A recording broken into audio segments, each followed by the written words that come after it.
How we do this, we are the truest. Got these fangs super sharp, your shit toothless. Cold-hearted, yeah we ruthless. All the ghouls in the cut, let's get ghoulish.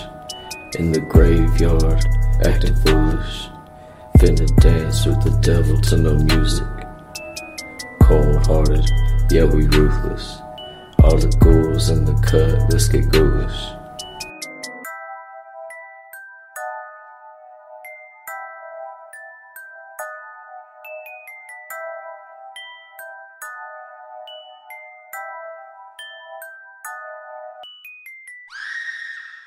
Hello and welcome to a brand new episode of Ghoulish. I am Max Booth, an undead host, and on today's episode I am talking about spooky mountains with Thomas Olde Heuvelt. For those who don't immediately recognize Thomas's name, you might know him from the novel HEX, which kind of blew up the genre a few years ago when Stephen King tweeted about it.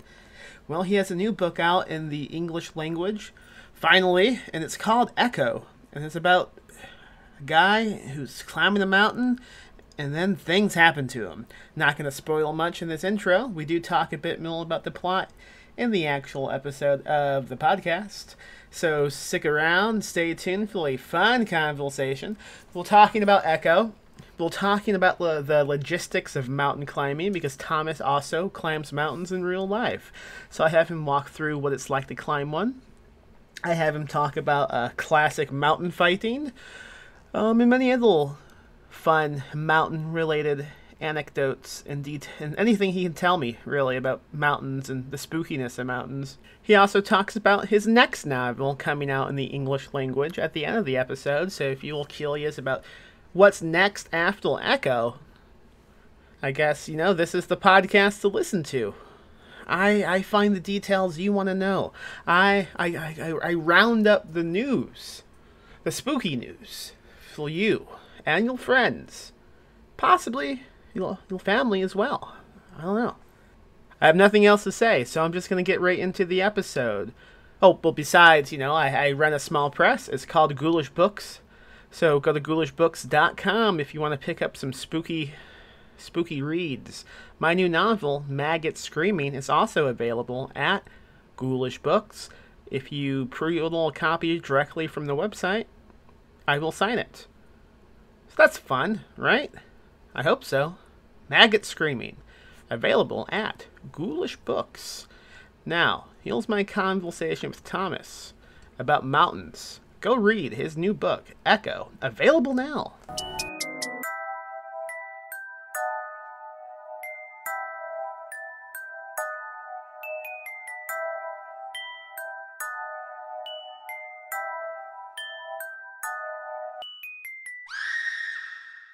Okay, so to begin with, I have to tell you congrats on writing what's probably the scariest opening to a novel I've read in my life. Wow, thank you so much. I began reading this book on my e-reading device at night when I was trying to go to sleep. So I'm laying in bed, all the lights are off, and I'm reading this book about a woman in bed, and I did not go to sleep that night. That's probably the perfect setting to read that scene. Yeah. That scene actually came to me I rarely have that, but this one actually came to me in some sort of a nightmare. I woke up one day in bed in the house where I was living before I lived where I live now. So I live in the Netherlands, and I lived in a house at an attic. And the only way to get to the attic was through a very steep staircase. And there was it was basically a hole in the floor. That was it. And then there's a staircase leading down. So I woke up at night, needed to pee. So I walked to the staircase, and I was alone in that room. And I looked down the staircase, and for just this flash of a moment, I imagined I saw people standing there, and they were looking up at me. And I ran back to bed, and I turned on all the lights, and I was still pretty shaken. So I opened my laptop and put on some nice YouTube video. And then I had eased myself down enough to go back to the staircase. But halfway there, I stopped myself and I thought, what if these people are still there? What if they've just come a little bit closer? And Oh man, I didn't go to pee that night. Yeah, I think from now on, if I have to pee, I'm just gonna go in bed. I mean, I can change those sheets the next day. Easy, yeah, yeah. What video did you watch on YouTube? Do you recall? What's a good video to soothe that frightening feeling? I don't fully remember. It was probably just, I watch a lot of the American like the late night comedy shows like Yeah, Trevor Noah, Stephen Colbert. It was probably one of those because they were probably my recommendations. So something loud and lots of yeah. colors and lots of laughter and yeah. I love the late night guys. My favorite is Conan O'Brien. I'm so sad Mm. he stepped down, but I know he has a show coming out soon on HBO Max, I think. Oh yeah, he's awesome. Yeah, He's my I love guy. John Oliver. I love John Oliver. He's Oh, fantastic. yes, he's so good. Yeah, I love his show. We watch it yeah, whenever it's on. I think the new season comes out this month, right? yeah. Maybe. He is awesome in the way that he rants about very minor things, but Yeah. but those things are big for some people. So it's actually really nice that someone talks about it. Yeah. So it feels like it's been a long time that readers have been waiting for the English translation of Echo, but realistically, the book was originally published, I think, in 2019, right? True. So three Yeah. years before it comes out in the States, and it was actually the same with Hex. Hex Hmm. came out in 2013 in the Netherlands and then in 2016 in the United States. So there basically was quite a big gap between those two books, 6 years. I'm curious what that is like for you as a writer, because I think it came out in German not that long ago too, like back in October, right? Um, yeah, well, the paperback for Hex, you mean the new one? Yes. So Yeah, what yeah. I guess my question is like, what is it like to experience these multiple releases of the same book throughout the years? Like, do you regain a new sense of excitement every time? What's going through your Oh, head? definitely, definitely. It the first time it happened with Hex was the first of my books that was translated and was published abroad. You know, a few short stories of mine have been published in North America and Asia and several other places. But for novels, Hex was the first, and it's just such a thrill, and I still get a big thrill out of it. I mean, next year there's a Vietnamese edition of Hex coming out. I mean, I don't know a word of Vietnamese, but it's just awesome the idea that people there will get to read it. And Yeah. you see the book and you hold the book in your hand. I have a whole shelf in my books which is only copies of Hex from around the world. There's like 25 languages now or something. So no, I get that same thrill because I've also experienced that even though we all are different, whether we're from Holland or the United States or from Argentina or from China or Japan or wherever, but we are all generally scared of the same things. Like there's always that Yeah. sense of fear for something that comes in your personal space at night, that stands next to your bed watching you. That's Yeah. the big fear everyone talks about in Hex. Um, And there's the universal fear of losing a loved one, which is both present in Hex and Echo. So it is awesome that these stories get to travel beyond borders now, and I still get thrilled by it. that's a great way to think about it because, yeah, you're 100% correct. It doesn't matter where you live, everybody still loves, everybody still has to go to sleep. Yeah, true. That's great. Um, yeah, yeah. No, it's that sense that even your safe space gets invaded by something from outside, which is this freaky.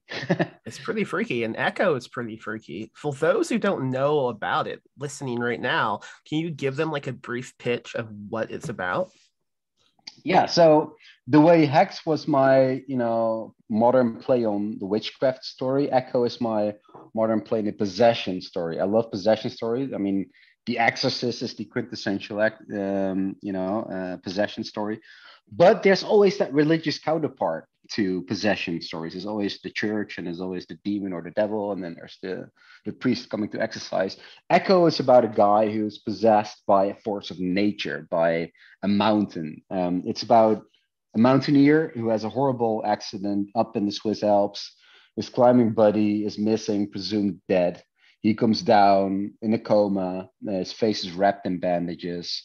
And his partner, who hates the mountains and who hates his boyfriend go climbing every time, has to deal with his changed partner, the changed appearance of his partner, but also he's changed from inside because indeed he has taken something down from the mountains, something that changes him and everything around him. And then also, which was a surprise to me going into it, it feels really much like a Gothic novel, the way it's written. Yeah, basically Echo is my love letter to the classic Gothic novel. The way the narration is very much classic Gothic through diaries, through notes, through emails, messages, manuscript form. There's all that. That's classic Gothic narration, of course. And because Echo deals with the sublime in nature, with something that is much bigger than us. As a climber, when you're facing a mountain, you get awestruck by it, and that's exactly the experience of the classic Gothic writers when they looked at nature, whether it was the clouds or the hills or the mountains or the seas or the forests. There was always that sense of there's something alive in nature, and something that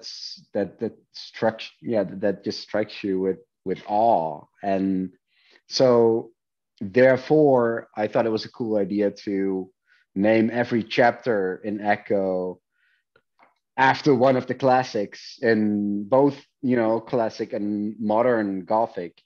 And so there's the Mountains of Madness is the obvious one from Lovecraft, but there's also Stephen King and Clive Barker, like In the Hills, the Cities, the Clive Barker story. There's a lot of mountain references in Gothic titles, actually. And Wuthering Heights, from Charlotte Bronte. There's all these really cool references. And then I use an epitaph from that work to, prelude what's going to happen in the chapter. So let's talk about those chapter titles specifically. Do those come after you wrote the book or in the outlining process? And how did you go about finding like the sample text from each book? Did you have to like flip through them and like look like, okay, that fits what I'm writing? So these are all books that I know and that I love, so I more or less know where I can find what in those books. What I was thinking, of course, I made a reference. Okay, what are the quintessential Gothic novels that I can, which chapter, which book titles I could use for my chapters. I made a full list, and then I was researching those. I was rereading them, finding good quotes for them. Obviously, if you check Goodreads and other websites, there are good quotes you can find online from each of the titles, of course. But many I know, and so it was quite easy to find the right ones. Cool. What would you say is like your favorite Gothic novel? Top three. There are so many. I mean, that is really hard to point out. I love a few that I didn't even use. For instance, The Monk, which is one of the first ones. Like Lewis, what's the writer's name? I think is one of the classic ones. I love Anne Radcliffe. I like the ones where the genre was more developed into modern day storytelling, like Something Wicked This Way comes from Ray Bradbury. Yeah, sure. Yeah, that was fantastic. There's the Invisible Man. That's great. I mean, I like Dracula, of course, and Frankenstein. I mean, throughout Echo, the Prometheus myth is very very present in the book. Prometheus, who was punished for stealing fire from the gods and bringing it to humanity, and he was chained to a mountain, and a bird came eating his liver every night, eating his humanity away. I use that imagery very much in Echo, and of course Mary Shelley used that in Frankenstein as well, because the undertitle for Frankenstein is A Modern Prometheus. So I use that as the final chapter title as well. Right. I had a lot of fun with those chapter titles, and I think it adds like a whole new element to the book that wouldn't exist maybe without those, like going into each one. It's just really cool. It's a fan of books to have these Yeah, things. it's a great reading list, I think. I mean, Yeah. there are also more obscure ones like the Great God Pan, or some that may not come to everyone's mind, like Arthur Machen. Is that the ones that are not on everyone's mind all the time. Yeah. And it's a great reference, I think. And I mean, I'm the kind of writer who loves making all these nods and references to the works that inspired me, and not only here in the chapter titles but throughout the book. I mean, there's so many reference to pop culture, to modern books. Paul Tremblay is there, even though he's in the chapter titles, but he's still there in the book, and Yeah. many others. I know you have a one named after a Stephen King novel. I think it was Misery, if I'm Misery, yeah, yeah. true. So Yeah, you wrote this after the Stephen King tweeted about Hex, right? true. Yeah. Was it any part of you like, you know who I am, Stephen King, and now I'm going to quote you in this book? Yeah. Well, basically, my publisher said, you want to use that epitaph. I can send him an email, but why don't you write that email? And so I asked him, Yeah. would you be willing to let me this quote? And he was happy to. So I was really That's awesome. honored and really thrilled that, I mean, writers like him are so kind. Same with Clive Barker. I mean, he had no quarrels about me using In the Hills to Cities in the book. I mean, it's very nice thing. I love that story by Clive so much. I think it's my favorite thing he's written. This is so good. It is so far out there with, yeah. Yeah. Okay, I want to talk about some mountain climbing now, because yeah, reading this book, it doesn't read like someone who simply went, okay, I'm gonna Google some mountain climbing. It reads like someone who's done this many times. Yes, Am I okay? Great. Yeah. So, how did you get into mountain climbing? So, I live in the Netherlands. My parents used to take me to the Swiss Alps a lot when I was a kid.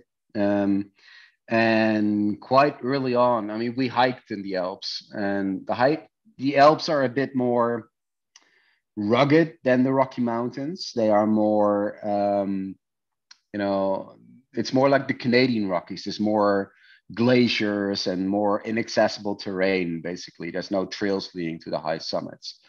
And I wanted to go further than where the trail ended. I wanted to reach these peaks, and every time I was just enchanted by the mountains that I saw, and it's like a call that they were calling me in, and I wanted to go there. And so my mom just enrolled me for some climbing courses, and that's how I learned. And then you explore on yourself with your climbing buddy, and then you become more and more experienced. How old were you when you enrolled in one of these classes? I think I was 14 for the first time. Yeah. I don't think I could climb a mountain. I don't think there's no way I could even get close to a mountain. I mean, you touch on this in Echo, but the whole like the call of the void phenomenon, right? Yeah. I think I would fling myself off a mountain like the first chance I got, just like, goodbye, I'm gonna jump off this fucking mountain. Bye, guys.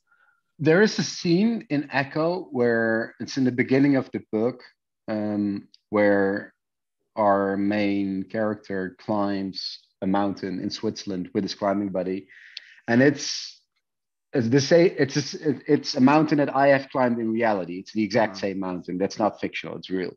And they're halfway across a traverse, which is called the donkey's back, because you sit on it like you would sit on a donkey's back, with your one leg on one side of the ridge and your other leg in the other side of the ridge. It's that narrow. The ridge is literally just a couple of inches wide. And then on your left side, there's a glacier a mile deep. And on your right side, there's a glacier another mile deep. So it's pretty scary. And halfway across, there's a bolt that mountain guides drilled into the rock. So you first climb to the bolt, you haul your climbing buddy in with the ropes, and then you go further. So I was sitting there with my climbing buddy. We had been to the summit, so we were on our way down, and that's the moment, of course, when most accidents happen, because your attention slips and you're less focused. So my climbing buddy looked down into the void, And I had the illusion that his head was toppling off his body for a second. Yeah. And what had happened when we were on the summit, he had pulled off his helmet. And when he, put it back on, he forgot to strap it. So when he watched into the void, his helmet toppled off his head. And we just watched it go, man. We just watched it go into that void, like deeper, a mile deep, just that little red dot that was tumbling down and down and down. And, it's what you say, the void calls you. It's very easy to imagine what it would be like if there would be this dying scream coming up. What if there was limbs flailing next to the helmet? It's a scary proposition. Do you still keep in contact with the guy whose helmet fell off? Unfortunately, he died, not in the mountains. That's the crazy thing about life that I sometimes that sometimes happens. It just hits you in the face. Yeah, he was my best friend. He was my mountaineering buddy. He was same age as I was. So at 36, at home, had a heart attack and Jesus died. Christ. Wow. Yeah, father of 2 children. Is very, very bad. I read him the first 100 pages of Echo in the mountains when I was writing that. I'm really happy that I did that because he's very much part of that book. Yeah.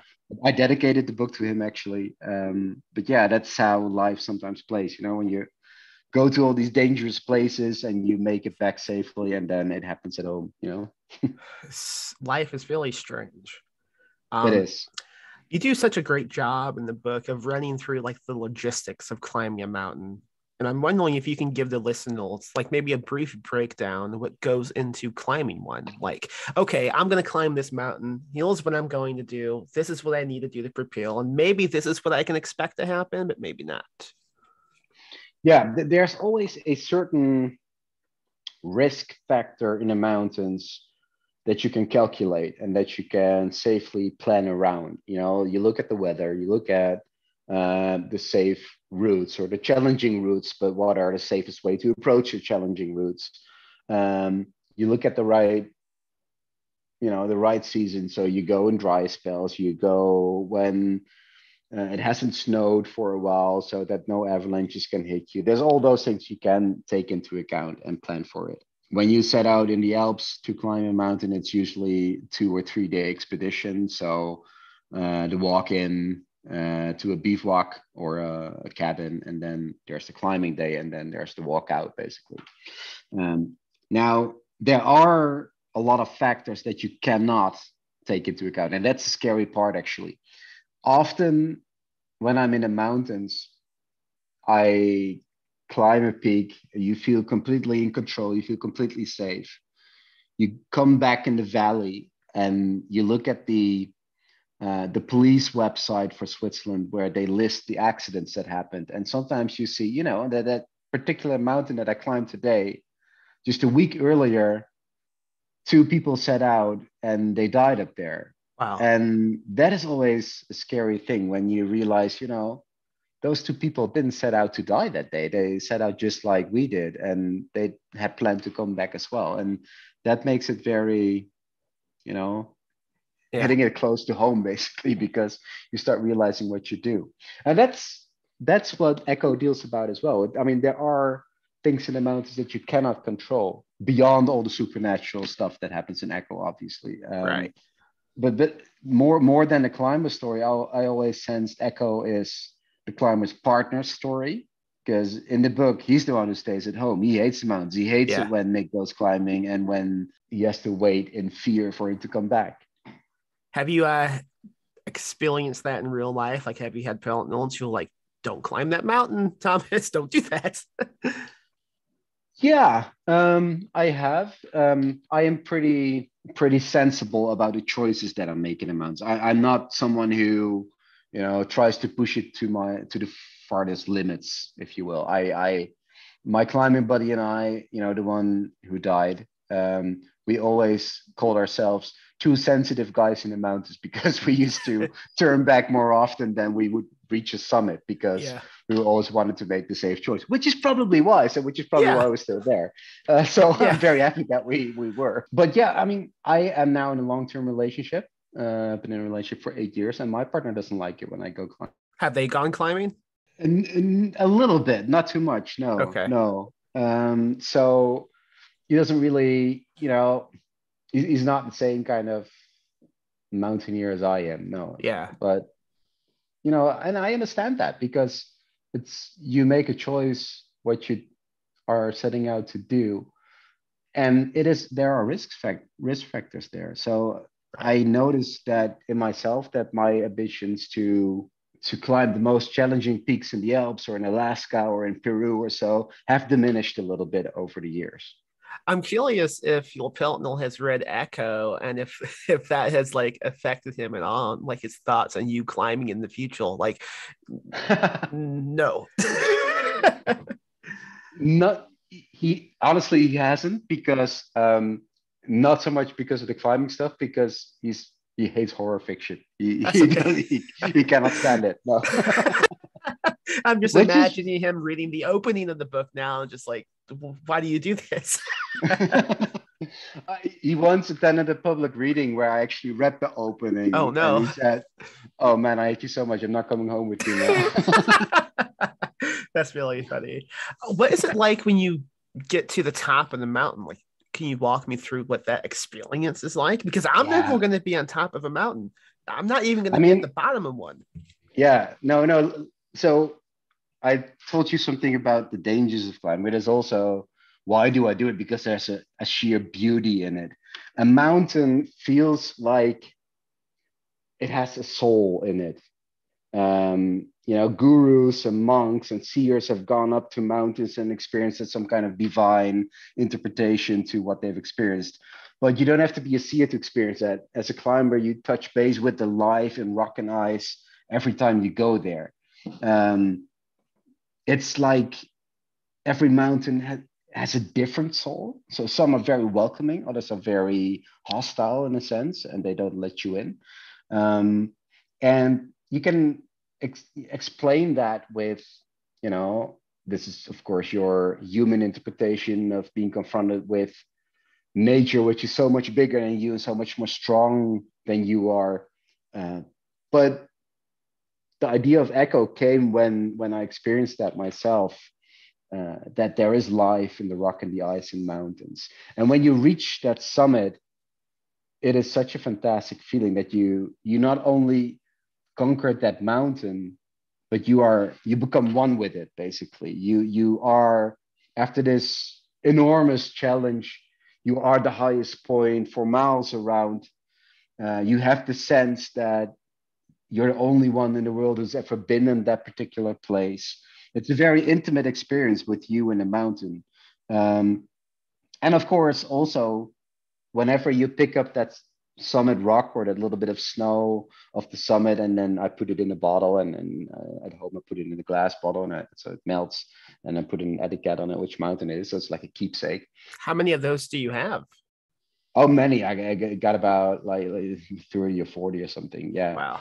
Each time you do that, the mountain loses its magic because in the distance you already see another mountain which is even prettier or even higher or even more challenging to get to, or and then you still have to go down, and which is why the way back is always dangerous because you lose a bit of that focus. The mountain has lost its magic, but you've only truly conquered a mountain when you are safe and sound back in the valley. Yeah. I I'm guessing it's a bit like going on a road trip, like meaning on the way back, the excitement is kind of drained because you've already Sure, reached yeah, the destinations. Now you just want to get exactly. home. Yeah. Yeah, yeah. Oh, wow. Okay. That makes sense. I was watching an interview you did, I think it was last week, and you mentioned you had a climbing partner. Maybe he's the same one we were talking about, who would bring paperback books with him on climbs and then That rip was the. yeah. Do you want to tell the audience about this? Yeah. So there was actually a climbing guide, one of the people who taught me how to climb. Okay. You know, when you go to the mountains as a newbie, you always pack much too heavy.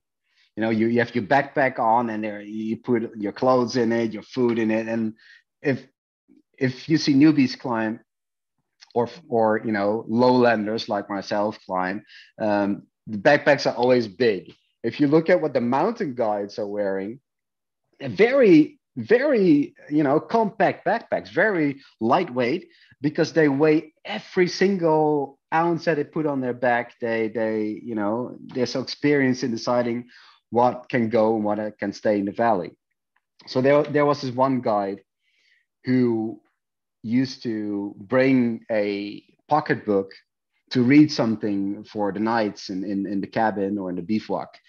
But whenever he finished a page, he would rip it out so that he could use the page as toilet paper, because you needed to save weight, and that makes sense. Yeah, it makes a lot of sense. I'm just curious, if you saw someone doing that now and you saw that they were using a book that you wrote, how would you react?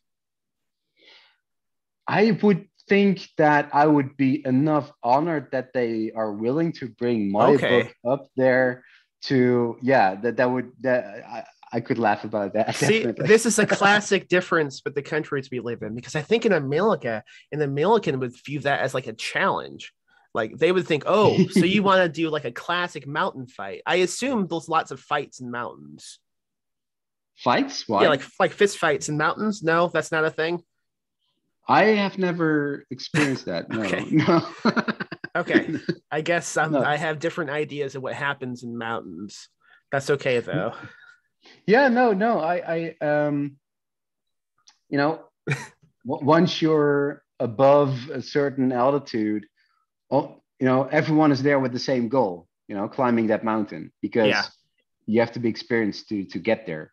And when you have that sole goal, there's no room for, other things. No one robs each other or something, or no one steals from each other, or no one fights. No, there's just no. You don't have energy to do that, man. It's so disappointing. Yeah. Okay. Let's stop fucking around. Let's give the audience what they came to listen to. What is the scariest thing that's ever happened to you on the mountain? The scariest thing that ever happened to me is when I was. Well, there's two stories there. Let's do it. One is I once climbed a peak in Italy. It was a rock pyramid, very high and very remote. We were the only two people on that mountain that day. There was supposed to be a bad weather front coming in the next day, but it came a day early. It came when we were trapped on that mountain. And what happened is that, when you climb, you have a lot of metal on your body. So you have carabiners, you have your ice axes, all that stuff. Suddenly, I heard this strange buzzing sound, like bzzz. And I was wondering, what could that be? But then suddenly I remembered, so I was told of this phenomenon that I'd never experienced before. But what happens when the air gets electrically charged because a lightning storm is approaching, all the metal on your body starts buzzing and you become like a human lightning rod. That's pretty cool. It is cool, but it's also extremely dangerous, because you are literally the thing the lightning is going to hit when it hits. So what we did is we buried all our metal, all the carabiners and ice beneath the rope, beneath our backpacks. We pushed ourselves into like this little alcove in the rocks. We were about 10, maybe 15 feet below the ridge. And lightning hit, and it rolled like a rolling lightning down the ridge from above us to below us. And that was a really scary thing. And then after that followed like this horrendous descent where we had to lower ourselves on the rope through horrendous terrain for 8 hours, I think, through snowstorm, and had to cut the rope at some point to free ourselves. And it was a bad situation. So when you make it down to the bottom on that specific mountain, what are you thinking? Are you thinking, can't wait to do this again? Basically, yeah. not for that day, because you're extremely tired. Yeah. But well, literally what we thought was, we made all the right decisions, because we had bad luck in, the weather came too early. But after that, we made all the right decisions to get ourselves into safety. So we were pretty proud of ourselves, because it could have ended differently, definitely. But we were lucky. Yeah. Wow. Okay. What's the second one that came to mind when I asked you that? So the second one, when we were climbing a ice face in Switzerland as well. When you climb an ice face, you have crampons on your feet and you have ice axes. crampons are like spikes on your feet that you stick in the ice. And an ice face in a mountain is not, it's not like vertical steep, but it's like 60 degrees steep or something, but it's still pretty steep if it's made of ice. So the ice face started at the end of a glacier. The thing is with glaciers, you need to get off glaciers before the sun hits them because they are covered with snow bridges that cover crevasses. And those snow bridges can collapse if the sun hits them. And so you fall into the crevasse. What happened here, however, was that on the other side of the glacier was another mountain, and there was a hanging glacier above that. And the hanging glacier was sliding further and further over the edge of that mountain. So, you know, every couple of weeks, something will break off. Right. So we figured, okay, we'll be, you know, we'll pass that in the middle of the night in the dark so that we won't see what's coming. No, so that the sun is not on that glacier so that it won't trigger an avalanche or something. So we did, again, we made the right decision there to go as early as we could.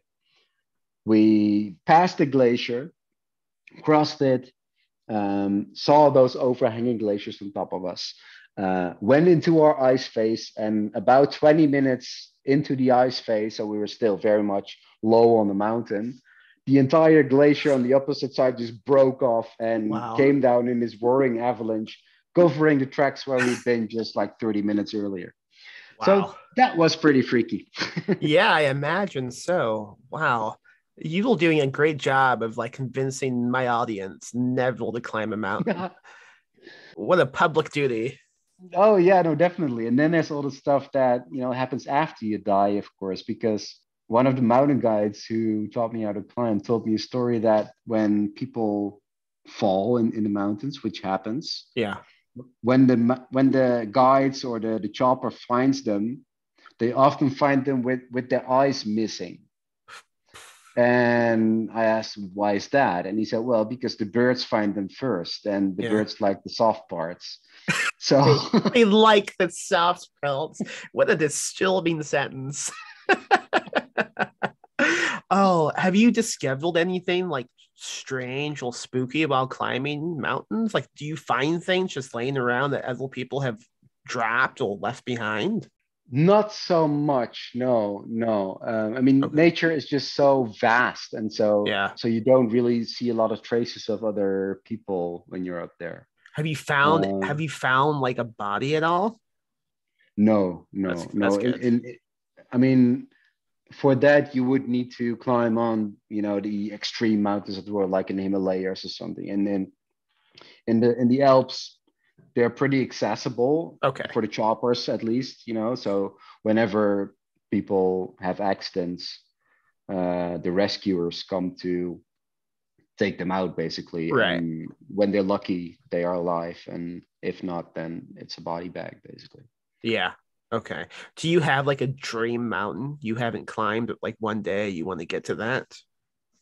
Yeah, there are two. There was in Alaska, there's Mount St. Elias, which is, I think, after Denali, I think it's the highest mountain in Alaska. Okay. It's really pretty. It's right at the Pacific Ocean. It's a long, strenuous expedition, and there's always bad weather there. And then there's a mountain in Peru, which is called Yirishenka, which is really beautiful. Just the shape of it, it's just like a castle made of ice. It's beautiful. Wow. Okay. However, I do not think I will ever climb those mountains because, like I said, my ambitions have, diminished a little bit in climbing. There's, I find coming back alive more important than, scaling every mountain there is. Have you ever considered maybe writing a novel while climbing a mountain? Like every stop, you have to get some paragraphs in. Like that would be some good publicity, Like I'm the guy who wrote a book on a mountain. Yeah, well, actually, I think Nick makes a book and makes a reference in the book about that. He says, well, the traditional way to tell you this kind of story would be, through diary notes that I, wrote down during the climb. But that's not how it really happens, because when you're up there in the mountains, writing is the last thing on your mind. You're weighing every ounce that's on your back. You're keeping yourself warm. You're keeping yourself alive. And you're keeping yourself fed, basically. Yeah. More than that, there is not. So it's really, those are, that it's all consuming. It's that strenuous. It's that, Yeah. it's that much of a challenge to climb a mountain. I got you. I understand. I mean, just thinking about the possibility of doing that, I wouldn't be able to do anything. I wouldn't be able to climb it, Thomas. I'm telling you, I would just fling myself off of it. It would happen. You would take me halfway up and I would go, well, bye. This is my stop. And I would just go. It would be a shame, but yeah, it does happen. Okay, before we wrap things up, I'm hoping maybe you can give some insight into the next book you have planned to be released in English. Definitely. So the next book is called Oracle. It's again a horror novel, and it will come out next year in 23. Oracle is an interesting story. I can tell you a little bit about it. There's this December morning when a couple of kids, bike to school through misty fields, and in the field they find this old-fashioned 17th century old Dutch sailing ship, a bit like a Pirates of the Caribbean kind of ship, basically. But it's not in the sea. It's on a field. It's on its side. It shouldn't be there. It wasn't there the day before. So they're curious to find out, what is it doing there? How did it get there? So they're going to check it out. And on the deck, there's a hatch, and the hatch is open. So a couple of the kids climb in, and they don't come back. And then a boy who's on the field watching this, he gets scared and he calls his dad, and his father comes and he goes in to look for the other children, but the father doesn't come back. And then more bystanders have gathered and they call the police, and the police team goes in to search for them, and the police team doesn't come back. So at that point, they know something really fucked up is going on, and that, they need to stop, they need to stop people from getting in. And the secret services are confronted with this crazy mystery that they have to keep under wraps because it's clearly something supernatural, and they don't want the outside world to know about it, of course. And they need an expert to research this. And I figured, okay, there aren't many experts on the supernatural in reality because, well, these kind of things just don't happen. But then I figured I created a specialist on the supernatural HEX. A while ago. Yeah. Exactly. There was a guy named Robert Grimm who ran the HEX Control Center. Yeah. And, not to spoil him much, but HEX doesn't really end well. It's not a very happy ending. And I figured that this guy, Robert Grimm, would be dead. I never really wrote him off in HEX, but I thought that he'd be dead. Right. But apparently he didn't die. He was put on a pension, a very well-paid pension after the happenings in Black Spring by the Secret Services to, buy his silence, basically. And now 10 years later, he's traumatized. He's, he's drinking. And now there's this new supernatural case that they put him on to research it. I love it. Do you, is this coming out through the same press, Nightfile, who did the last two? Okay, cool. Yeah. Has it come out at all through any other language yet? Or is it still new? It has just been released in the Netherlands last year. How exciting. And people are loving it. I mean, that's so cool. I'm so happy with it. So, I mean, Oracle is it's a creepy book. It's action packed. It's also fun. And I love the fact that Grimm is back because he's such a cool character. Yeah. I have to ask, was any of this book inspired by The Ladies' Room by Stephen King? I can tell you more about this. Yeah, it's called The Ladies' Room. Okay. So it might have been in some interview I read a long time ago, but Stephen King, he talked about a book that he's tried multiple times to write. He can't finish it. He doesn't know how to finish it, but he gave up the premise, which would be like people waiting to go on a plane And like this guy's wife goes in the ladies' room, doesn't come out. The guy goes in, he doesn't come out. And it's kind of a similar setup to what you were discussing. So I'm just wondering if this was like, well, I know how to write that, and that was your like challenge. It's interesting. I never made that connection. I saw like on YouTube, I saw an interview with him a public talk where he told that story. Indeed, I never made that connection actually. It's interesting. Yeah, it sounds like you cracked it though. Yeah, take that, Stephen King. Use your explanation. This is how you should do it. Great. Oh man. Well, this has been a great, fun conversation. How can folks find you online if they want to connect?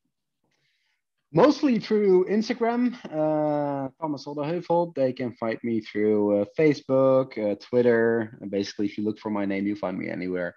I also have a website, oldeheuvelt.com.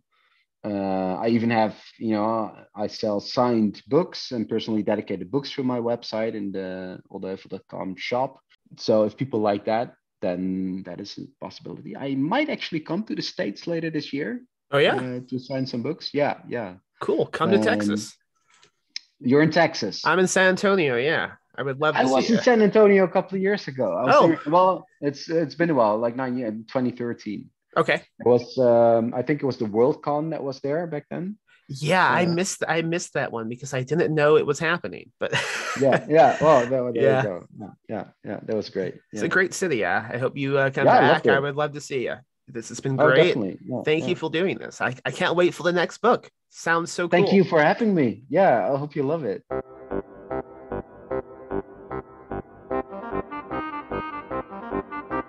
And that was Thomas talking about spooky mountains. Go pick up his new book, Echo. And if you haven't read HEX, go read HEX. Go read anything you can from this dude. He's great. And go to ghoulishbooks.com and pick up the books I am publishing, such as Below by Little Hightower, and Leech by John C. Foster, and even my new book, Maggot Screaming, available at ghoulishbooks.com. And maybe also leave a review of the podcast. Leave a spooky review. Leave the spookiest review you can conceive of. This is a challenge. This is the Spooky Review Challenge. Will you accept it? Yes or no? Circle it on the slip of paper I gave you.